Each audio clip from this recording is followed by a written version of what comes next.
അപ്പോൾ പറഞ്ഞു ടെൻഷൻ പിടിക്കണ്ട, ഒരു കാര്യം ചെയ്യ്, ദീപു ആദ്യം ഉണ്ടാക്കി വെച്ച എന്തെങ്കിലും കയ്യിലുണ്ടോ എന്ന് ചോദിച്ചു. ഞാൻ പറഞ്ഞു ഒരു താരാട്ട് പാട്ടുണ്ട്. അപ്പോൾ പറഞ്ഞു അതൊന്ന് കേൾക്കട്ടെ എന്ന് പറഞ്ഞു. അപ്പോൾ എന്നെ വളരെ റിലാക്സ്ഡ് ആക്കി. ഇതൊന്നും വേറെ ആർക്കും കിട്ടാൻ സാധ്യത ഇല്ലാത്തൊരു ഭാഗ്യമാണ്, സിദ്ദിഖേട്ടനായതുകൊണ്ട് മാത്രം എനിക്ക് കിട്ടിയത്. എൻ്റെ അടുത്ത് പറഞ്ഞു താരാട്ട് പാടെന്ന് പറഞ്ഞു. അപ്പം ഞാനൊരു വളരെ സ്ലോ ആയിട്ടൊരു പാട്ട് പാടി പിയാനോ വായിച്ചുകൊണ്ട്. അപ്പം അദ്ദേഹം പറഞ്ഞു അത് നല്ലതാണ്, പക്ഷെ നമ്മുടെ പടത്തിൽ താരാട്ട് എന്നുള്ളൊരു സ്കോപ്പ് ഇല്ല, അപ്പോൾ ഇതിനൊന്ന് കുറച്ച് സ്പീഡ് കൂട്ടിയെന്ന് ചോദിച്ചു. അപ്പം ഞാൻ പറഞ്ഞു സ്പീഡ് കൂട്ടാനോ താരാട്ടോ, ശരി ഓക്കെ എന്ന് പറഞ്ഞ് കൂട്ടി. പറഞ്ഞ് കുറച്ചും കൂടി കൂട്ടും പറഞ്ഞ് താരാട്ടിൻ്റെ സ്പീഡ് കൂടി കൂടി വേറെ ലെവലിലേക്ക് പോയപ്പോഴാണ് പുള്ളി പറഞ്ഞ് ഇപ്പം ഇത് താരാട്ടിൽ നിന്നും മാറി നല്ലൊരു ലവ് സോങ് ആയി. അതാണ് ഇപ്പം ഞാൻ മോളിയ സ്വയംവരം. അങ്ങനെ ഓരോ പാട്ടും പിറക്കുന്ന ഓരോ കഥയുണ്ട്. കരളേ കണ്ണിന്റെ കണ്ണിന്റെ കരളല്ല, കരളേ കരളിന്റെ കരൾ. കരളേ കരളേ കരൾ. ഇത് പിന്നെ നിങ്ങൾ ആദ്യം മ്യൂസിക്കാണോ അതോ വരിയാണോ? അത് മ്യൂസിക് തന്നെയാണ്. ആണല്ലേ? അതെ അതെ. അപ്പം കരളേ എന്ന് പറയുന്നത് പ്യൂർലി ശ്രീനി ചേട്ടന് വേണ്ടിയിട്ടുള്ള ഒരു ഹ്യൂമർ സോങ് എന്നുള്ള രീതിയിൽ ഉണ്ടാക്കിയതാണ്. അത് ഉണ്ടാക്കുന്ന സമയത്ത് അവിടെ വിനീത് കേൾക്കാൻ വന്ന വിനീതിനെ ഇരുത്തി പാടിച്ചത്.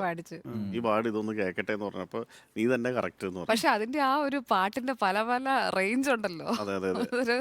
ആക്ച്വലി ആ പാട്ടിൽ ശരിക്കും നോക്കിയാൽ ഒന്നുമില്ല, വളരെ സിമ്പിൾ ആയിട്ടുള്ള പാട്ടാ. അതെ, പക്ഷെ അത് പല ലെവലിലൂടെ കടന്നു പോയതാണ് അതിന്റെ ഒരു മാജിക്. റിമി ടോമി ഈ പാട്ട് പാടാനായിട്ട് ചെന്നൈയിൽ വന്ന് അപ്പൊ അതിനു മുമ്പേ എന്റെ പാട്ട് കേട്ടിരിക്കുന്ന ക്രോണിക് ബാച്ചലർ മാത്രമാണ് റിമി. പിന്നെ സിംഫണി എന്ന് പറഞ്ഞ പടം ചെയ്തിരുന്നു, പക്ഷെ അത് കാര്യമായിട്ട് ക്ലിക്ക് ആയിരുന്നില്ല.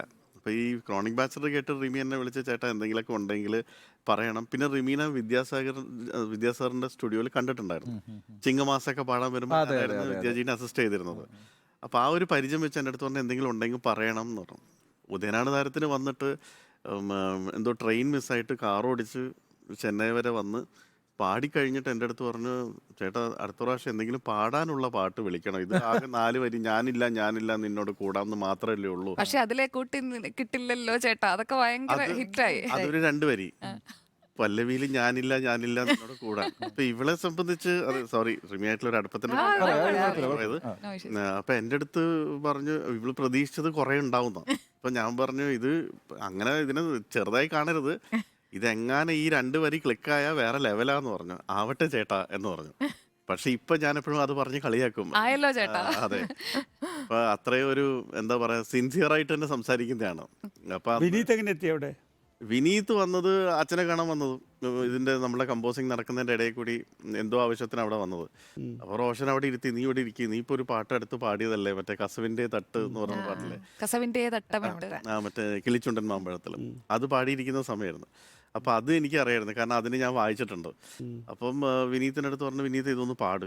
വിനീതാണോ അത് എഴുതിയത്? അല്ല, അത് എഴുതിയത് എനിക്കൊന്ന് BR പ്രസാദാണ്. കിളിച്ചുണ്ടൻ മാമ്പഴം BR പ്രസാദ്. അല്ല ഇത് കരളേ കരളിന്റെ കരളെ കൈതപ്രം തിരുമേനി.